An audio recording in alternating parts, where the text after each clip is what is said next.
बूंद बूंद को तरसेगा पाकिस्तान, भारत ने बगलिहार डैम से चिनाब नदी का पानी रोका। नमस्कार, मैं हूं रचना सिम्फा।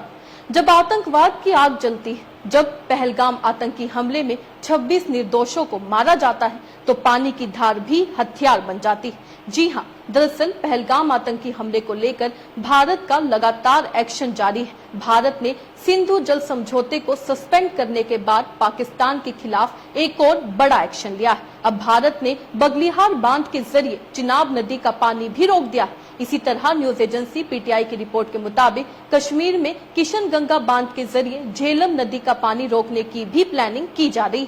न्यूज एजेंसी पीटीआई को मामले की जानकारी रखने वाले एक सूत्र ने बताया कि जम्मू के रामबन में बागलिहार और उत्तरी कश्मीर में किशनगंगा हाइड्रो पावर डैम के जरिए भारत अपनी तरफ से पानी छोड़ने के टाइम को रेगुलेट कर सकता है। यानी इन बांधों के जरिए पाकिस्तान को पहुंचने वाले पानी को बिना किसी चेतावनी के कम किया जा सकता है या फ्लो को बढ़ाया भी जा सकता है। बता दें, भारत से पाकिस्तान में बहने वाली ये नदियां देश की लाइफलाइन मानी जाती है, क्योंकि यह सिंचाई और पीने योग्य पानी की आपूर्ति के लिए इन पर निर्भर है। जम्मू कश्मीर के पहलगाम में 22 अप्रैल को हुए आतंकी हमले के बाद भारत ने पाकिस्तान के खिलाफ सख्त कदम उठाते हुए कूटनीतिक, आर्थिक और जल संसाधन संबंधी कई फैसले लिए हैं। भारत सरकार ने सिंधु जल संधि को सस्पेंड करने की घोषणा की है और पाकिस्तान में बहने वाली नदियों, खासकर चिनाब और झेलम के फ्लो को कंट्रोल करने की दिशा में कदम बढ़ाए।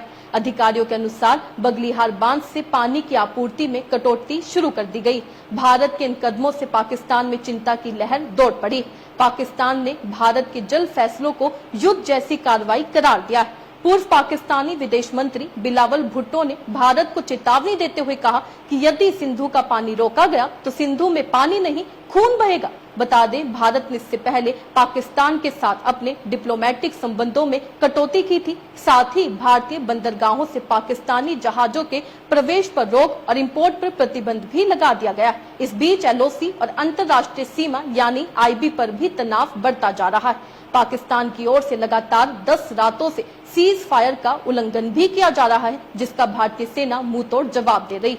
प्रधानमंत्री नरेंद्र मोदी ने पिछले हफ्ते ही एक बयान में कहा था कि भारत इस हमले के दोषियों को किसी भी कीमत पर न्याय के कटघरे में लाकर रहेगा। भारत द्वारा वाटर रिसोर्सेज को कूटनीतिक हथियार की तरह इस्तेमाल किए जाने को रणनीतिक परिवर्तन के रूप में देखा जा रहा है। सिंधु, झेलम और चिनाब जैसी नदियां पाकिस्तान के लिए सिंचाई और पेयजल का मेन सोर्स है और इन पर भारत की कंट्रोलिंग एबिलिटीज को लेकर इस्लामाबाद में भारी बेचैनी है। सिंधु जल संधि 1960 में भारत और पाकिस्तान के बीच हुई थी, जिसमें विश्व बैंक ने मीडिएटर की भूमिका निभाई थी। ये अब तक दक्षिण एशिया में जल संबंधी विवादों से बचने का प्रमुख साधन रही, लेकिन अब भारत इसी पानी को अपना हथियार बना चुका है। अब देखना होगा कि इसके बदले में पाकिस्तान क्या जवाब देता है। आपको क्या लगता है? अपने राय कमेंट में लिखकर जरूर बताइएगा। इसी तरीके से देश और दुनिया से जुड़ी हर छोटी सी बड़ी अपडेट के लिए FBN यानी फ्रंटलाइन ब्रेकिंग न्यूज के साथ बने रहिएगा।